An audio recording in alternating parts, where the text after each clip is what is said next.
Sige, so proceed ta. Unsa maning sin nature? Again, ang sin nature mo ni siya ang result sa original sin, katong first nga sin. So according sa Bible, ang kaning sin nature in definition, kay mo ni siya nga atong inherited nga human, mamay hapon. Inherited nga human nga quality nga mo ni siya makapahimo nato nga magsigin na lang taog kamit og sin. Kung nakadungog na mo ana kana bitaw mayon ka ganang murag na kay murag mugawas imong pagkayawa kabantay nakasway na mo anang expression nga ay ko kagita kay mugawas akong pagkayawa no mo say mo ana ta. Actually mo ni atong gimin ang sin nga nature. Ang ato ang quality nga makapahimo nato nga magsigin na lang gyud ta og sin o maghimo og sin.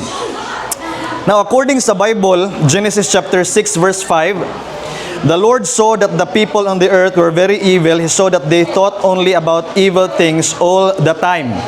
Muna gi-state sa Bible sa Genesis, ang tan-aw sa Ginoo sa tao kay evil na lang gyud ang iyahang manggawas diha niya all the time. Tanan nga time. Okay? Next, according sa Jeremiah chapter 17 verse 9, the heart is deceitful above all things and desperately wicked. Who can know it? Ingon diha sa question ni Jeremiah. Ang heart, actually dili niya ang heart nga organ, ang gimin ani ang mind, atong nahuna, desperately wicked, grabe kaayo kadautan. Mao nang kuda kadug na mo anang lyrics nga how can something so wrong mo feel siya og right. Nga naman nga wrong man ang tanan, inut lagi sa feeling. Okay? So sakto siguro, wrong. Muna siya, makailad ni siya ang mind. Grabe siya ka-wicked. Pwede niya himuon nga feeling good ang usa ka butang nga bad. So munang dili reliable ang kaning gitawag og feelings kay gikan ni sa mind. Unya ang mind ingon sa Bible, grabe na siya ka-wicked, grabe kadautan. Okay? Next. According sa Bible sa Psalms chapter 14 verse 2, the Lord looked down from heaven upon the children of men to see if there were any that did understand and seek God. They are all gone aside. They are all together become filthy. There is none that doeth good, no, not one. Muna yung state sa Bible. Ang Ginoo ni tan-aw siya sa mga tao sa kalibutan, tanan, past, present, future. Wala gyud good ang tanan kuno gone aside, meaning nasimang na, filthy, hugaw na ang tanan tubangan sa Ginoo. And then, walay nagbuhat na og maayo, wala bisan usa. So meaning, even ang atong gihuna-huna nga murag good atubangan sa Ginoo dili good, meaning tainted, mansyado, hugaw. Bantay mo na mo'y favorite nga sinina. Dayon lang. Na mo'y favorite nga sinina unya dayon hugaw na bitaw, kabantay mo.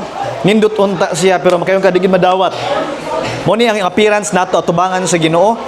Ingon sa Bible, hugaw ta siya atubangan, unya nga ato ang good atubangan sa Ginoo, bad kay mansyado na siya sa hugaw. Tungod sa sin. So unsa may effect ani niya kani siyang sin nga nature? Muni ang definition sa Bible sa sin nature, atong mind, atong heart, atong status atubangan sa Ginoo, hugaw, ato ang mind continuous ang evil nga manggawas niya, maka-generate ta og mga kabuang sa ato ang mind. Dili kinahanglan nimo i-teach ang kabuang, dili nimo kinahanglan itudlo ang mga sa automatic siya nga ato ang mahimo. Sige taghimog pagpakasala. Ang effect ani nga nature kaning naa nato kani atong situation karon, number 1, ingon sa Bible, we love darkness rather than light. John chapter 3 verse 19 gi-state diha ni Jesus Christ, ingon siya, ingon si John, ang mga tawo nahigugma sa kangit-ngit labot kay sa kahayag, kay ang ilang mga buhat mga dautan. Muna understandable ra jud kay sa mga tao karon nga dili kaayo siya interested about kaning pangginoo or kamatuoran. Medyo pugsunon ang tao kung magisgot ganita og pangginoo, medyo pugsunon siya kay tungod sa sin nga nature, mas love sa tao ang darkness, meaning sin, tanan, rather than light. Ang light nagsimbolo ni Jesus Christ. Mas ganahan ang tao anang mga butanga kaysa truth, kaysa holy, kaysa good nga makapahimuot sa Ginoo. Mas ganahan ang tao sa bad, evil, lingaw. Munang kabantay mo even sa relationship, ang babae ganahag bad boy, namin nakasagaran, di ba? Nga naman, nga bad ka ba na makang bad na sa name palandahan nga bad. Ambot lang, na ganyan nga anong gigha. Okay, muna yung mga evidence lang ha, mga tipik ako lang gi-show ninyo. nga ganahan gyud ang tao sa darkness rather than light. Yan na yung taon dihay buutan taon kaysa nga tanan dihay di kabuak baso, bati na bati. No, okay, boring na boring. Arita sa katong magsigig kusog kay padagan, mo banking daw ang brief na nakita na, no? At tuta na, no? So mana siya mga bit lang. Example. Number 2, we do not submit to the law of God. Ingon sa Romans 8:7, kay ang hunahuna sa unod mo ay pagpakig-away batok sa Dios. Kay kini dili magpasakop sa kasuguan sa Dios ug dili gayud mahimo kini. Romans 8:8, ug kadtong mga naa sa unod dili makapahimuot sa Dios. So, nature kay tungod sa sin nga nature, nanatay attitude nga musukol ta sa law sa Ginoo. Nang kabantay mo murag munay giningon sa panultihon ang mga kuan kuno ang mga butang nga supakunon mas nindot, no? Muna for example sa relasyon, murag ganahan gid ang tao sa tago-tago nga relasyon kaysa katong open nga relasyon. So muna mga signs. Di ta mo submit sa unsa ang law sa Ginoo, mga Lord, di ko ana arigid ko sa katong akong ganahan. Nya wrong man basta kay nindot gyud sa paminaw nako ni. So muna symptom number 2, number 3. We suppress the truth. Ingon sa Romans 1:18, for the wrath of God is revealed from heaven against all ungodliness and unrighteousness of men who by their unrighteousness suppress the truth. So mean suppress, pugnan. Ang tao kay bawgid siya nga naay truth pero mas pilion niyang magbuta-buta siya kaysa mutan-aw or sa mo susi sa kamaturan. Mas pilion niya nga di ko. Mas pilion niya ang paghimog wrong para lang yun ang good dili siya makadog. Manang makasabot ra ko sa mga tao nga di gid kay siya ganahan maminaw. Mga nasa di lang gyud ko. Sa una mag-Bible study, manglakaw mi, mag-Bible sharing or magsangyaw. Naagi mga mo declare gyud nga di lang gyud ko maminaw. No? Ano man, ay siya di lang gyud kay lisod na. So man lang gimin. Dayon lang. So gisuppress sa tao ang truth. Pwede gid unta siya makibaw sa truth pero gipili niya nga dili lang yun. Kay buta-buta. Number 4. Ang spiritual things kay nahimo na siyang foolishness para nato. Tungod aning sin nga nature. Binuang na para nato ingon sa 1 Corinthians 2:14, karon ang tao sa daan nga kinaiya wala magadawat sa mga butang sa espiritu sa Dios, kay alang kaniya binuang sila. Og siya dili arang makaila kanila kay sila gigahin sa paagi nga espirituhan. So foolishness para niya mo nang based aning expression kasagaran sa mga tao mga punggen is Ginoo no? Binuang man na. Ay katawanan man na. Wa man kwenta, no? Makaibaw gani ang mga parents gay nagunsa mo nag-Bible, unsa, no? Ngayon no taong ka kuan maka naggahin pa makagpanahon o sikusik ra makasi yung panahon ana. Ning apil ka o naminaw ka unsa naman taong ka Ana murag grabe gid kay ka murag binuang kung mo take kag time nga maminaw sa mga ingon ani. So muni ngano man ni kay tungod sa sin nga nature para sa mga tao foolishness binuang ni kani mga spiritual things sama ni mga butang sa Ginoo mga topic nga manginani. Foolishness ni para sa uban. Katawanan or meaning useless or walay kwenta. Pero actually muni ang kamatuoran dapat unta at timanon gid ni siya sa tao unta. Pero again, tungod sa sin nga nature, grabe, binuang na para niya ang mga butang ngayon ani. Munang, throughout sa history, makita mo mga nagsangyaw sa pungos sa Ginoo, diri na nangatawa. Like for example, sa time ni Noah, remember mo ito? Aban, mga tawa lang, no? Aban, magbugal-bugal lang. Nga naman, mao ni ang gimin. Foolishness, kabuang na para sa tao, ang kanang mga Ginoo-Ginoo. Labi na mga topic nga mga ingon ana. Joke, binuang, way lami, di nindot. Okay, dili interesting, boring, manginana. Now, mo ni ang mga effects sa sin nga nature again. So unsa may implications ani niya? Say meaning atong makuha based ani nga mga teachings sa Bible. Mo ni. So dili ta based aning gi-describe sa Bible based ani nga mga effects sa sin nga nature ang ato ang mind sige lag produce og evil continually, ato ang mga feelings, ato ang understanding wicked, ang ato ang status before God hugaw ta tubangan sa Ginoo useless, wa ta maghimos iyang kabubuton. Ang effect ani niya, love na nato ang darkness kaysa light, musukol na ta sa law sa Dios, isuppress nato ang truth, di ta gusto makibaw sa truth. Foolishness or binuang para nato ang kanang mga butang sa Ginoo. So meaning dili ta 20% sinners lang, ya dayon 80% good. Dili pud ta 50% sinners, ya 50% good. Dili pud ta 70% sinners, ta dayon 30% good. Unsa man jud atong status atubangan sa Ginoo? 100% sinners kita atubangan sa Ginoo nga nag-require sa ta og 100% nga salvation, dili 70%, dili 50%, dili 20%. Kasagaran sa mga tao karon ang belief na ani 20% bad siya, 80% good. No? Muna mingon din ayog pukawa hang ako ang 20% nga pagkayawa. Ang uban mingon gid ako, kung yawa ka, mas yawa ra ba ko 50% ko nga yawa. Buutan ra ko 50%. Then ang uban mingon, mo ba? Ako mas grabe ko nimo kay 70% nga yawa ko, then 30% akong kabuutan ra ba gyud. Okay? Pero actually ang reality 100% nga sinners evil atubangan sa Ginoo.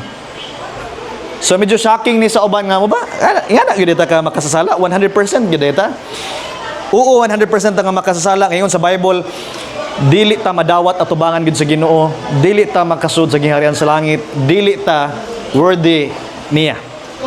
100% sinners gid ta. Okay? Next nga implication, nagpasabot niya kung 100% sinners ta, wala gid good diri nato 100%, meaning mo ni reason nga di ta makasave sa ato ang kaugalingon. Nga naman, full sinner man ka, wala may good diha nimo nga pwede nimong kuhaan para imuha i-contribute bisag gamay lang sa imong salvation. Zero. Number 2, this means nga wala tay mahimo para sa pag-offer og something sa ato ang kaugalingon. Di ta makasave sa atong kaugalingon, dili ta makakuha og bisag pila lang ka percent nga good nga atong i-offer sa Ginoo. 3, dili ta makastop og sinning kay baw ko ka-feel mo ani, no? Never tang makastop. Sige na lang gitag pakasala. Dahil gusto naman ka magpakasala, sama to kisa may naghimog New Year's resolution ya karon buak na sad, no? No? Kung mo naghimog New Year's resolution, sakto jud kaya naman fail na sad na siya sad. Pakya sa pod. So di ta makastop, so mo kamo kung naka-feel mo ani ay mo ka ingon nga murag abnormal baka kuno sinner ta. Mo ni ang reality. Di ka stop. Number 4, this means nga ang good nga atong gihuna-huna nga atong nahimo, for example, namo rin nahimo nga good, it means bisag usaan na dili gyud di ay maka-please sa Ginoo. Ngano man, something na gikan na sa usa ka 100% na sinner, meaning atubangan sa Ginoo, hugaw gyud na tanan. So muni ato ang status atubangan sa Ginoo.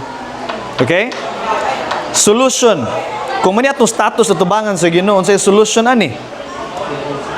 Iyon sa Romans chapter 6 verse 5, kay kung kita nahiusa uban kaniya sa pagkasama sa iyang kamatayon, kita mahisama usab sa iyang pagkabanhaw. Sa hingbaluan kini nga ang atong tawo nga daan gilansang sa krus uban kaniya, aron ang lawas sa sala pagalaglagon, aron kita dili na maulipon sa sala, kay ang namatay gipakamatarong gikan sa sala. Apan kung nangamatay kita uban kang Kristo, mituo kita nga mabuhi usab kita uban kaniya. So ang solution, according ani nga verse sa Bible, kay 100% sinner man data, unsay gikinahanglan? Kinahanglan mamatay na 100% nga sinner. Okay? Kinahanglan mamatay na nga state kanang 100% nga sinner. Unsaon man. Okay? Unsaon man nga mamatay ka nga at the same time buhi. Murag ko ano, murag riddle. Okay? Ang answer, according sa verse, mahiusa ka dapat ni Jesus Christ. Ingon sa Bible, ma-unite ka dapat sa iyang death, ma-unite ka dapat sa iyang burial, ma-unite ka dapat sa iyang resurrection. Ma-join ka niya, ma-join, ma-unite, ma-one. So muna ang illustration. Ikaw nga man, 100% nga sinner, kinahanglan mamatay ka kuyog ni Christ sa iyang pagkamatay dito sa cross. Kinahanglan malubong ka, ay mong pagka 100% sinner, kuyog ni Christ. Kinahanglan ma-resurrect ka, meaning mabuhi ka balik, kuyog ni Christ, ma-unite ka sa iyang death, lubong, o resurrection. Okay? So, napagkahitabo. According sa Romans 7:25, I thank God for His salvation through Jesus Christ, our Lord. So in my mind, I am a slave to God's law, but in my sinful self, I am a slave to the law of sin. Muna ang solution sa sin nga nature. Kinahanglan, mamatay ka kuyog ni Christ, malubong ka kuyog ni Christ, o ma-resurrect ka kuyog ni Christ. Ang result, ingon si Apostle Paul, through sa salvation ni Christ, unsa naman ka? New man. Unsa man yung new man? Ako i-advance sa next nga slide. Kabante mo, muni imong sin nga nature, karon nga namatay ka kuyog ni Christ, nalubong ka kuyog ni Christ, na-resurrect ka kuyog ni Christ, na nakay new nga nature. Na nakay part nga gusto nang mo-obey sa Ginoo, bisan tudog na ani nga part nga sinner, naa na ang part nga mo-obey sa Ginoo. Muni yung makita sa usa ka Christian. Nga Christian na siya, nag-obey na siya sa Ginoo, mo-obey na siya, ganahan na siya mo-obey, ningkamot na siya nga mo-obey. Oo, kasa lagi na siya. Kani, ang iyahang old nga nature, dayon muni ang new. So muna, ang usa ka Christian, inyo makitaan, Christian man ka na siya, nasipyat lagi na. Naa siya duha ka nature, pero at the same time, inyo sang makita, nga ning obey sad siya. Unlike sa una, nga di gyud ka mo-obey. Di ka mo-obey, palayo ka perme, di ganahan ana. While karon tungod ni Christ, ingon si Apostle Paul sa Romans 7, siya mismo nagpasalamat siya. Through kuno sa salvation ni Christ, makaserve na siya sa Ginoo with his mind. Ang kaniyang body mo sin, ang iyang mind mo obey na. Munang ang Christian nga life usahay murag difficult siya nga naman, duha ka buok ang nag-ilog nga nature, ang sinner nga part ug ang mo obey nga part. So mo nang kung makasa ang usa ka Christian, ang automatic sa iyang mind, ang sinner nga part mo nang Lord sorry, kay bawo siya nga ang sinner ni nga part. Then later mo obey sad siya, Lord mo obey ko nimo tungod sa new nga nature niya, ang saved nga part. So muna ang life sa Christian, mo nang dili magpada ang Christian kung makasa siya kasabot siya, ang ako man ang old nga nature, mo obey lang gid ko kay naa man gid ko yung new nga nature. Muna ang Christian bisag usay na siya sin, makita nimo mo obey gihapon nga naman na. Unsa na siya hypocrite? Dili. Naa na siya in nature nga mo-obey, whereas katong sa una, wa gyud siya plan nga mo-obey sa Ginoo. Nga naman, ang naa niya, ang sin nga nature, nga gusto lang gyud magsigig pakasala. Muna ingon din sa Romans 8:8, ug kadtong mga anaa sa unod, dili makapahimuot sa Dios. Kani siyang black, never na makapahimuot sa Dios. Apan kamo wala diha sa unod, kundi sa Espiritu, kung matuod nga ang Espiritu sa Dios nagapuyo diha kaninyo, apan kung adunay tao nga wala magbaton sa Espiritu ni Kristo, kini siya dili iya. So therefore, kani siya mo ni ang guided sa Holy Spirit. Kung wala gani na kanira, never ginaiyahan ni Christ ang usa ka person nga 100% sinner. Okay? Next nga verse, Romans 8:23. Not only the world, but we also have been waiting with pain inside us. We have the Spirit as the first part of God's promise. So we are waiting for God to finish making us His own children. I mean, we are waiting for our bodies to be made free. So mo ask mo sa question, pirmi lang jud na ay 100% sinner ang Christian? Ang ato ang life? Answer according sa Bible, mo night time nga nagpadung nga kaning atong body mo ni ang last nga i-save ni Jesus Christ. So i-cancel unya na one day ni Jesus Christ kanang part sa ato ang pagkatao. Muna maabot gid ang time, nga mo end nga ang usa ka Christian di na gyud siya maka sala. According sa 1 Corinthians 15:2, kadug na mo aning gitawag rapture. Chapter 15 verse 2, kan mo balik si Jesus Christ. Mao ni nga reality. In a moment, in the twinkling of an eye, at the last trumpet, for the trumpet will sound, and the dead will be raised imperishable, and we shall be changed. Ma-change na ni nga body. So karon sinner ni, later nagbalik ni Christ, mo ni ang pinaka-last na ma-save, mo end na ni kaning 100% nga pagka-sinner. Yung diri sa verse 3, for this perishable body must put on the imperishable, and this mortal body must put on immortality. So one day makancel unya ni ang ato-aw niyang pagka-whole nga dili na ta sinner gyud, wala na gyud sin, di na kita makahimog sin, wala na nga sin nature. One day maabot unya na nagbalik ni Jesus Christ. So sa pagkakaroon wa pa si Jesus Christ, ang ato ang mind, ang first nga gi-cleanse. The moment nga mo believe ka ni Jesus Christ, unsay mahitabo? Ma-unite ka sa iyang death, ma-unite ka sa iyang burial, ma-unite ka sa iyang resurrection. Sa Bisaya pa, kung musalig ka ni Jesus Christ, tablara na matay ka kauban niya, nalubong ka kauban niya ug na-resurrect ka kauban niya, muna kung believer ka ni Christ, dili na ka ang katong 100% sinner.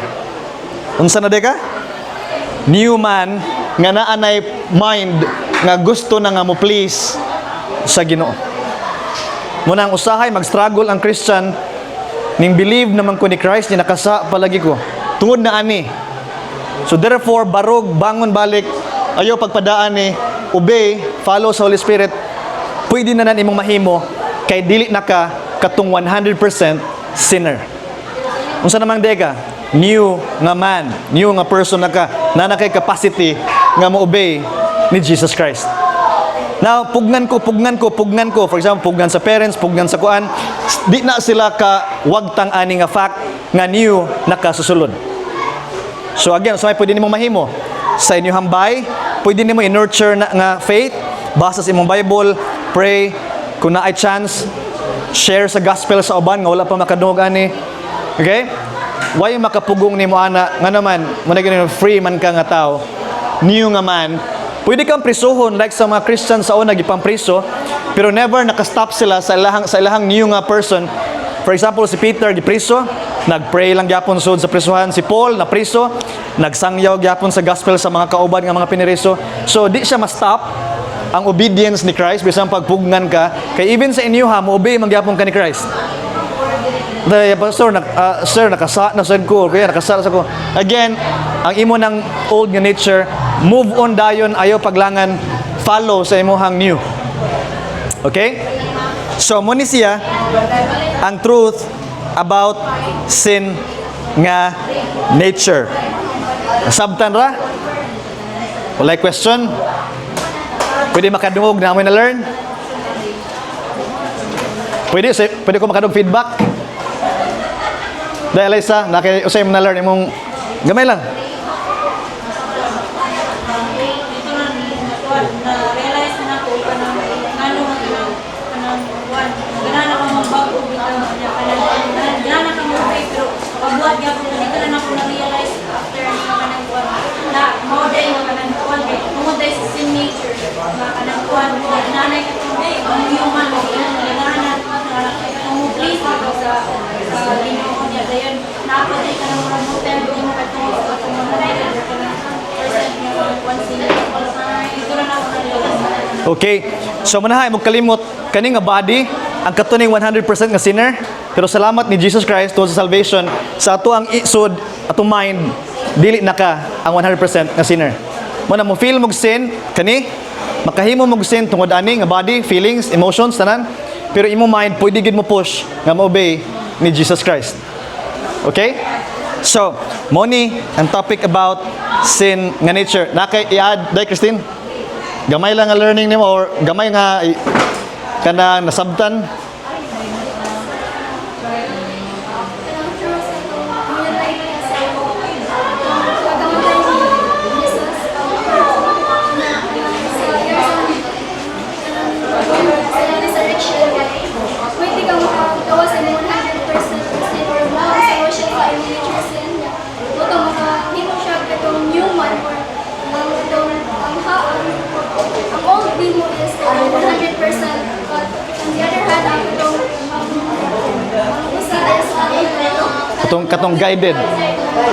Katong guided sa Holy Spirit nga pwede na mo obey. Okay. Okay, so di ata mo end.